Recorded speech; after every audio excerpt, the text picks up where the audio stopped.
रहीम अस्सलाम वालेकुम क्लास। आज हम अपना जो है ज़ूलॉजी बी का सेकंड लेक्चर स्टार्ट करेंगे जिसका नाम है द फिशेस। स्टूडेंट्स, इसको हम क्लास स्पाइसेस भी कहते हैं। इसमें हम देखेंगे कि vertebrate success towards the water, ठीक है, कि किस तरह से जो हमारे पास जो है वर्टिब्रेट्स वो वाटर मीडियम के अंदर आए, ठीक है, किस तरह से उन्होंने अपने आप को अडॉप्ट किया वाटर के लिए। अगर हम इसके एवोल्यूशनरी प्रोस्पेक्टिव देखें तो हमारे पास हम कहते हैं कि वाटर जो है वो एक बर्न्ट मीडियम है। वाटर क्या करता है कि उसके अंदर ये एबिलिटी है कि टेम्परेचर में जो फ्लक्चुएशंस आ रही हैं, ठीक है, वो उसको रेजिस्ट कर सकता है। अब बच्चे अगर हम देखें वाटर जो है ना वो हमारा 70% ऑफ द अर्थ जो है उसको उसने कवर किया हुआ है। हमारी अर्थ का जो 70% पार्ट है उस पर वाटर है। अब लाइफ जो बच्चे स्टार्ट हुई है ना वो वाटर से हुई है। और अगर हम लिविंग ऑर्गेनिज्म को देखें तो लिविंग ऑर्गेनिज्म के जो मोस्टली जो सेल हैं, ठीक है, अगर लिविंग ऑर्गेनिज्म की पूरी बॉडी देखें तो उसमें जो सबसे ज़्यादा चीज़ आपको नज़र आएगी वो वाटर है। जो सबसे ज़्यादा कंपोनेंट नज़र आएगा वो वाटर है। अब हम देखते हैं कि फिशेस जो है ना बच्चे उन्होंने अपने आप को अडॉप्ट कर लिया है फॉर द वाटर, और जितने अच्छे तरीके से फिशेस ने अपने आप को वाटर के लिए अडॉप्ट किया है उतने अच्छे तरीके से और किसी भी एनिमल ने वाटर के मतलब वाटर मीडियम के लिए अपने आप को अडॉप्ट नहीं किया। फिशेस जो हैं वो वाटर के लिए बहुत अच्छी क्या हैं अडॉप्टिव करैक्टर रखती हैं। अब बच्चे फिशेस में हमें अडॉप्टिव रेडिएशंस देखने को मिलती हैं। अडॉप्टिव रेडिएशन क्या हैं कि एक ही इंसेस्टर से काफ़ी सारे जो हैं डिफरेंट स्पीशीज़ का बन जाना, ठीक है, और वो क्या हो कि क्यों, ताकि वो मतलब ऐसा क्यों होता है, अडॉप्टिव रेडिएशन क्यों होती है कि एक ही इंसेस्टर से काफ़ी सारी जो है स्पीशीज़ इवॉल्व हो जाती हैं। बच्चे ऐसा तब होता है जब उन्हें क्या होता है कि डिफरेंट हैबिटेट वैरायटी होती है उनके पास, ठीक है, और उन डिफरेंट हैबिटेट्स के अंदर उनके पास उनको फूड अवेलेबल होती है, ठीक है। जैसे किसी ने इंसेक्ट्स को खा लिया, किसी ने प्लांट्स को खा लिया, किसी ने कार्निवोर्स को खा लिया, तो मतलब हैबिटेट में भी वैरायटी आ गई, फूड में भी वैरायटी आ गई। तो बच्चे अब क्योंकि वाटर में उनके पास क्या थी, फिशेस के पास काफ़ी सारी वैरायटी थी हैबिटेट के लिए। कुछ ने क्या है, कुछ शैलो वाटर में रह रही थी, कुछ डीप वाटर में रह रही थी, कुछ मिड में रह रही थी, ठीक है, कुछ जो है टर्बुलेंट वाटर में रह रही हैं, कुछ क्लीन वाटर में रह रही हैं। इस तरह से क्या हुआ कि हमें अडॉप्टिव रेडिएशन देखने को मिलती है। अगर आप फिशेस को देखें तो आपको उनके डिफरेंट कलर पैटर्न्स और डिफरेंट उनका body shape, different body shape उनकी आपको थोड़ी मतलब चेंज होगी। मेन जो बॉडी पैटर्न है वो स्ट्रीमलाइन बॉडी सबकी होगी, पर डिफरेंट कलर पैटर्न और डिफरेंट शेप जो आपको नज़र आएगी। बड़ा यानी कि खूबसूरत सा एहसास होता है कि अल्लाह ताला ने देखें किस तरह जो है रंग बिरंगी जो है मखलूक बनाई है, ठीक है। अब अगर हम बच्चे फाइलोजेनेटिक रिलेशनशिप की तरफ चलें तो हमारे पास जो फिशेस हैं ये क्या है, ये बिलोंग करती हैं फाइलम मेंबर, ये हैं किसकी, क्वाड्रेट की, और इनका सब फाइलम क्या है, वर्टिब्रेटा है। बच्चे इनके पास क्या होती हैं, वर्टिब्रीज होती हैं, और वर्टिब्रेट्स जो हैं क्या करती हैं, प्रोटेक्ट करती हैं स्पाइनल कॉर्ड को। वर्टिब्रल कॉलम ने क्या किया हुआ है या वर्टिब्रीज ने क्या किया हुआ है, स्पाइनल कॉर्ड को प्रोटेक्ट किया हुआ है। और स्कल है इनके अंदर, स्कल किसको प्रोटेक्ट करती है, ब्रेन को प्रोटेक्ट करती है। ये बात आप लोग पहले पढ़ चुके हैं। अब बच्चे अगर हम इनका वर्टिब्रेट लीनिएज देखें, ठीक है, इनका वर्टिब्रेट लीनिएज जो है वो 750 मिलियन ईयर्स अगो तक जो है इनका वर्टिब्रेट लीनिएज जाता है, ठीक है। और अगर हम जो है ना बच्चे, अच्छा, इनमें जो अडॉप्टिव रेडिएशन हुई थी ना ये 500 मिलियन ईयर अगो हुई थी, ठीक है। अडॉप्टिव रेडिएशन के फिशेस जो हैं एक ही इंसेस्टर से काफ़ी सारी जो है फिशेस का न्यू स्पीशीज़ का बन जाना, ठीक है, वो क्या था, अडॉप्टिव रेडिएशन। अब अगर हम इनका क्या देखें कि वर्टिब्रेट लीनिएज चेक करें कि फर्स्ट वर्टिब्रेट जो है वो कब बना, ठीक है, कब इवॉल्व हुआ, तो ये हम देखें तो ये 750 मिलियन ईयर्स अगो तक जाता है ये लीनिएज बच्चे। अब हमने ये चेक करना था कि हमारे पास सबसे पहला वर्टिब्रेट कौन सा था, तो उसके लिए साइंटिस्ट ने क्या किया, जो हमारे पास सिफालोक्वाड्रेट हैं, ठीक है, उनके सिफालोक्वाड्रेट आप पिछले चैप्टर में पढ़ चुके हैं। सिफालोक्वाड्रेट के बच्चे उन्होंने जीन्स को कंपेयर किया। जब उन्होंने जीन्स को कंपेयर किया उन्हें कोई एज सच रिजल्ट्स नहीं मिले, ठीक है। फिर बच्चे जो हमारे पास क्लाडिस्टिक एनालिसिस की गई, ठीक है, साइंटिस्ट ने क्लाडिस्टिक एनालिसिस की तो उसमें उन्होंने देखा कि जो हैग फिशेस हैं, ठीक है, ये हमारे पास क्या हैं, प्रीमिटिव वर्टिब्रेट्स हैं, यानी कि ये सबसे पहले हमारे पास वर्टिब्रेट माने जाते हैं हैग फिशेस, ठीक है। फिर उसके बाद बच्चे हम देखते हैं, हमने कहा कि ये वर्टिब्रेट्स हैं, क्यों वर्टिब्रेट्स हैं और किस किस तरह से इनके अंदर एवोल्यूशन ऑफ ब्रेन और बोन्स हुई, ठीक है।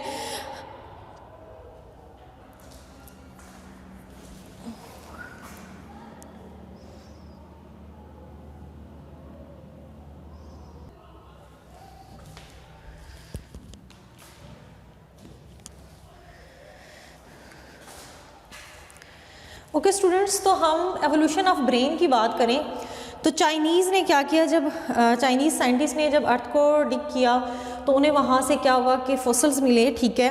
तो उन्होंने ये डिस्कवर किया, वो जो फॉसिल्स थे, ठीक है, किसके थे, वो वर्टिब्रेट फॉसिल थे और उनकी एज जो है वो क्या थी, 530 मिलियन ईयर्स अगो जो है वो पुराने थे। वो फॉसिल जो है बच्चे वो किसके थे, वो एक इस तरह का आपके पास एनिमल था जिसकी शेप जो है वो लेंसिलेट शेप थी, जैसे नेज़ा होता है ना, उस तरह की शेप थी। और उन्होंने कहा कि ये जो है ये एक्टिव प्रीडेटर्स हैं, ठीक है, मतलब ये एक्टिव प्रीडेटर थे। तो 530 मिलियन ईयर अगो ये क्या थे, इनका जो लाइफ स्टाइल था वो एक्टिव प्रीडेटर थे। ये इनके पास ब्रेन था और इनके पास सेंसरी इंफॉर्मेशन को लेने के लिए पेयर ऑफ आइज़ मौजूद थे। उसके अलावा बच्चे इनके पास क्या थे, मसल ब्लॉक्स थे। वो मसल ब्लॉक जो हैं वो उनको हेल्प आउट कर रहे थे एक्टिव स्विमिंग में। अब इन सारी चीज़ों से, इन सारे करैक्टर से हमें ये पता चला कि जो हमारे पास क्या है कि जो ओल्ड वर्टिब्रेट थे, ठीक है, जो प्रिमिटिव वर्टिब्रेट थे, वो उनके पास सेंसेस के लिए क्या मौजूद थी, मतलब आइज़ मौजूद थी, वो देख सकते थे, ठीक है। वो इंफॉर्मेशन जो है वो उनके पास साइट मौजूद थी, विजन मौजूद थी, ठीक है। उसके अलावा उनका एक्टिव जो है मतलब उनके पास मसल थे, तो वो इनका मतलब, इसका मतलब है हमने कहा कि एक्टिव प्रीडेटर हैं तो मतलब वो क्या है, एक्टिव स्विमर हैं। और क्या है कि उनके पास ब्रेन मौजूद है और स्कल भी उनके पास मौजूद है। अब बच्चे हम एवोल्यूशन ऑफ बोन्स की बात करें तो हमारे पास दो हाइपोथेसिस सामने आते हैं। एवोल्यूशन ऑफ बोन के लिए हमारे पास जो दो हाइपोथेसिस हैं उसमें फर्स्ट वन है हमारे पास डेंटाइन, ठीक है। फर्स्ट हाइपोथेसिस हमारे पास है डेंटाइन, ओरिजिन ऑफ डेंटाइन।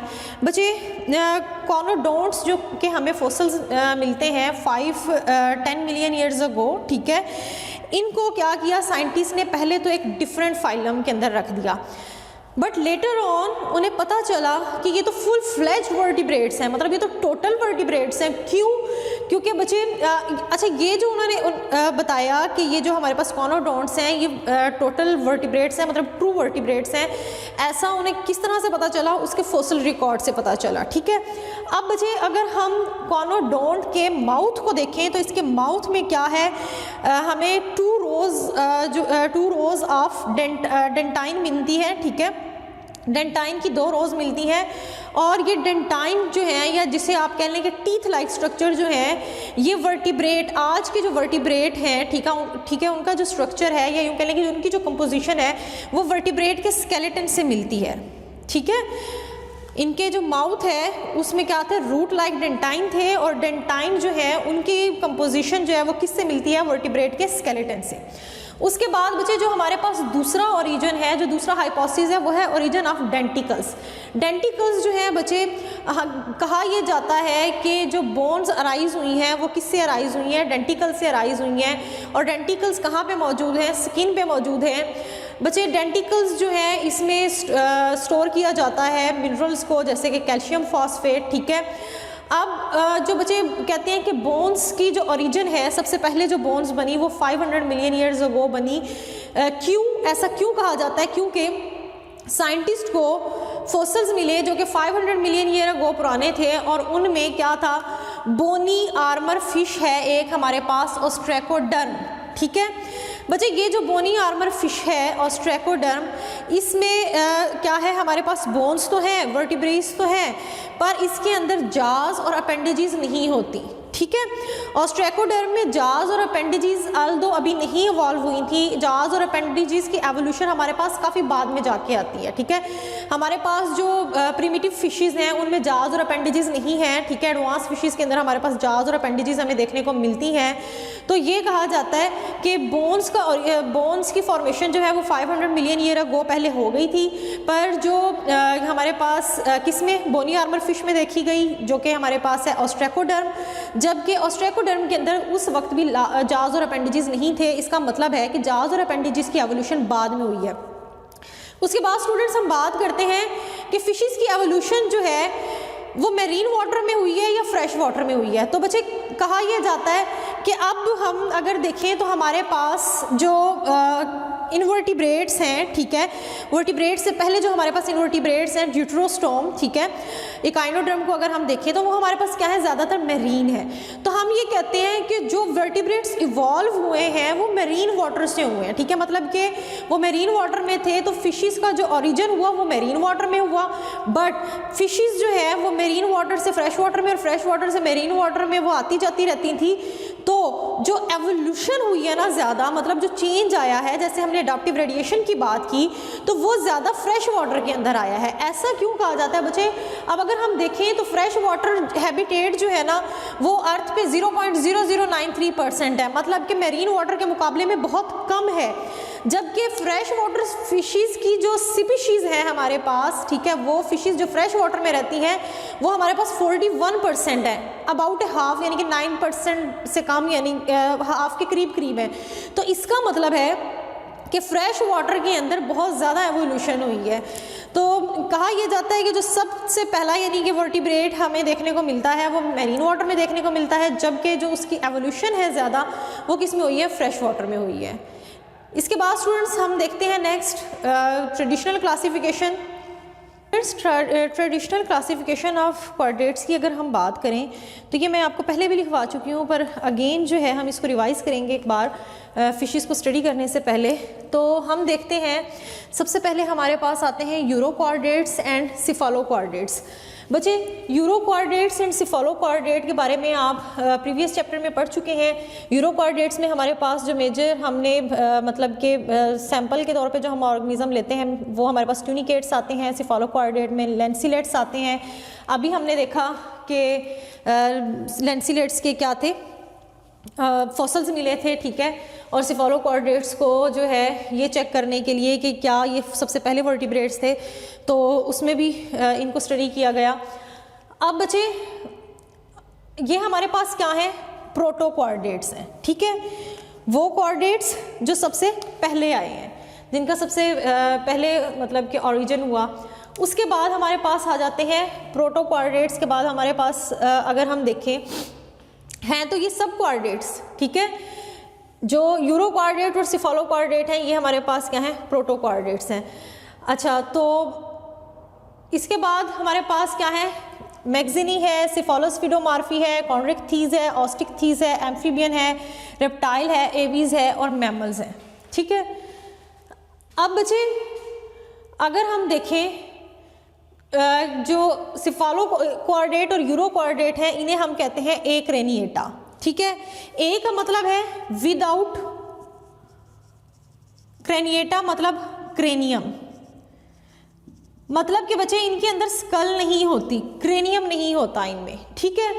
जबकि यहाँ मैग्जिनी से लेके मैमल्स तक, क्लास मैग्जिनी से लेके मैमल्स तक हमारे पास ये सारे के सारे क्या है, क्रेनिएटा है। मतलब कि इनमें क्या मौजूद है, स्कल मौजूद है, आपको स्कल देखने को मिलेगी, ठीक है। उसके बाद बचे क्लास मैग्जिनी जिसमें हमारे पास हैग फिशेज आ जाती हैं, और क्लास सिफालोस्फिडोमार्फी जिसमें हमारे पास लैम्प्रेज आ जाते हैं। ये हमारे पास क्या है, एगनेथा है। एगनेथा का मतलब बच्चे क्या होता है, विदाउट जास। अभी हमने पढ़ा कि जो हमारे पास प्रिमिटिव फिशेस थी वो क्या थी, उनमें जाज और अपेंडेजेस नहीं थी। तो बच्चे ये जो दो हमारे पास आपको नजर आ रही हैं, मैग्जिनी और सिफालोस्फिडोमार्फी, इनमें जाज नहीं थे। नेक्स्ट हमारे पास क्या है, कॉन्ड्रिक्थीज और ऑस्टिकथीज, एम्फीबिया, रेप्टिलिया, एवीज और मैमल्स। ये क्या है हमारे पास, गनेथोस्टोमेटा, मतलब कि इनमें क्या मौजूद थे, जाज प्लस अपेंडेजेस, दोनों चीजें मौजूद थी इनमें। अब बच्चे अगर हम देखें क्लास मैग्जिनी से लेके ये ऑस्टिकथीज तक हमारे पास क्या है, पाइसिस है, ठीक है। पाइसिस क्लास में क्या आती हैं, हमारे पास फिशेस आती हैं। जबकि एम्फीबिया, रेप्टिलिया, एवीज और मैमल्स, इनको हम कोलेक्टिवली कहते हैं टेट्रापोडा, ठीक है। टेट्रापोडा मतलब कि 4 टांगों वाले। उसके बाद बच्चे अगर हम देखें तो यहाँ से मैग्जिनी से लेके हमारे पास एम्फीबियन तक, क्लास एम्फीबिया तक, ये हमारे पास क्या है, एन एमनियोटा है। एन का मतलब है विदाउट एमनियॉन। एमनियॉन जो है बच्चे ये क्या है, प्रोटेक्टिव कवरिंग है किसके सराउंडिंग में, एग की सराउंडिंग में। ये बात मैंने आपको पहले भी बताई थी कि ये एन एमनियोट क्यों है, इनमें एमनियॉन क्यों नहीं है बच्चे, ये इसलिए कि ये वाटर में रह रहे हैं और वाटर में एज सच प्रोटेक्शन की ज़रूरत नहीं है, ठीक है, एग को, और क्योंकि एग ने डिहाइड्रेट भी नहीं होना। जबकि जो हमारे पास रेप्टाइल्स, एवीज और मैमल्स हैं ये क्या है, टेरेस्ट्रियल हैं, और टेरेस्ट्रियल होने की वजह से बच्चे हम अगर एम्फीबियन को देखें तो एम्फीबियन ने जब रिप्रोडक्शन करनी होती है, फर्टिलाइजेशन करनी होती है, तो उस टाइम ये क्या है, वाटर की तरफ मूव कर जाते हैं या मॉइस्ट एरिया की तरफ मूव कर जाते हैं। इसका मतलब है इनके एग भी डिहाइड्रेशन को फेस नहीं करते। जबकि क्लास रेप्टिलिया, एवीज और मैमल्स के जो एनिमल्स हैं ये टेरेस्ट्रियल है, लैंड पे रह रहे हैं, इनके एग डिहाइड्रेट ना हो जाए इसलिए इनके अंदर क्या होती है, एमनियॉन होती है। अब बच्चे हम देखते हैं क्लासिफिकेशन ऑफ पाइसिस। हमारा इस चैप्टर में जो फोकस होगा वो पाइसिस पे होगा, फिशिस पे। क्लासिफिकेशन ऑफ पाइसिस या यूं कह लें कि सर्वे ऑफ फिशिस। इसमें हम एक ओवरव्यू लेंगे, हम देखेंगे कि इस चैप्टर में हमने किन किन चीज़ों को स्टडी करना है। तो बच्चे पाइसिस में हमारे पास मेनली दो सुपर क्लासेस हैं, एगनेथा और ग्नेथोस्टोमेटा। ये दोनों क्या है मैं आपको बता चुकी हूँ। बच्चे एगनेथा की हम फर्दर क्लासिफिकेशन करते हैं क्लास मिक्सिनी और क्लास सिफिलोसिफिडोमार्फी। क्लास मिक्सिनी में आपके पास हैग फिशेज आ जाती हैं और क्लास सिफिलोसिफिडोमार्फी में आपके पास लैम्प्रेज आ जाते हैं, ठीक है। इनमें जाज और अपेंडेजेस नहीं होती दोनों में। जबकि अगर हम सुपर क्लास ग्नेथोस्टोमेटा देखें तो इसमें हमारे पास दो क्लासेस हैं, क्लास कॉन्ड्रिकथीस एंड क्लास ऑस्टिकथीस। बच्चे जो कॉन्ड्रिकथीस है इन्हें हम कार्टिलेजिनस फिशेस भी कहते हैं कि इनका जो हमारे पास स्केलेटन है वो किसका बना हुआ है, कार्टिलेज का बना हुआ है, और आपको पता है कि cartilage is lighter than bone. अब बच्चे ये जो क्लास कॉन्ड्रिकथीस है इसको हमने फर्दर सब क्लासेस में डिवाइड किया है, सब क्लास एलाज्मोब्रैंकी और सब क्लास होलोसिफेली। सब क्लास एलाज्मोब्रैंकी में हमारे पास आ जाती हैं शार्क्स, स्केट्स, रेस, जबकि सब क्लास होलोसिफेली में हमारे पास आ जाते हैं काइमेराज एंड रेड फिश। यहाँ पे एक बात और बताती चलूँ कि ये हमारे पास हैग फिशीज, लैम्प्रेज, शार्क्स, स्केट, रेस, यहाँ तक जो फिशीज हैं, जितने भी हमारे पास फिशीज की स्पीशीज आएंगी, मेंबर्स आएंगे, ठीक है, क्लास एलाज्मोब्रैंकी तक, उनके जो बचे हमारे पास क्या है, गिल्स हैं, उन पे ऑपरकुलम नहीं होगा, उनके गिल्स विदाउट ऑपरकुलम होंगे, कोई ऑपरकुलम मौजूद नहीं होगा। सबसे पहले जिस क्लास के अंदर हमने गिल्स पे ऑपरकुलम देखा है वो कौन से हैं, होलोसिफेली के मेंबर्स हैं। काइमेरास के आपको जो गिल्स हैं उन पे क्या है, ऑपरकुलम नजर आएगा। उसके बाद बच्चे हम क्लास ऑस्टिकथीस की बात करें तो ये हमारे पास बोनी फिशेज हैं। इन्हें बोनी फिशेज हम इसलिए कहते हैं क्योंकि इनके अंदर बोन्स हैं प्रॉपर। बच्चे इनकी फर्दर दो सब क्लासेस हैं, सब क्लास एक्टिनोप्टेरिजी एंड सार्कोप्टेरिजी। एक्टिनोप्टेरिजी में बच्चे हमारे पास रे फिन फिशेज आ जाती हैं, जैसे कि टिलियोस्ट को हम मॉडर्न फिशेज भी कहते हैं, जबकि सब क्लास सार्कोप्टेरिजी में हमारे पास लोब फिन फिशेज आ जाती हैं, ठीक है। तो बच्चे ये हमारे पास क्या था, एक ओवरव्यू था जिसमें हमने देखा कि हमारे पास कौन कौन सी क्लासेस और सब क्लासेस हैं। इनको वन बाय वन हम स्टडी करेंगे। हम एग्नेथा से स्टार्ट लेंगे और ग्नेथोस्टोमेटा के क्लास सार्कोप्टेरिजी तक हम इसको स्टडी करेंगे। बच्चे इसके बाद हमने फर्दर जो है देखने हैं maintenance function in the fishes, ठीक है, और इसके साथ ही हम अपने इस चैप्टर को ख़त्म करेंगे। ये था हमारा आज का पहला लेक्चर। इंशाल्लाह फिर मिलेंगे नेक्स्ट लेक्चर में, तब तक के लिए अल्लाह हाफिज़।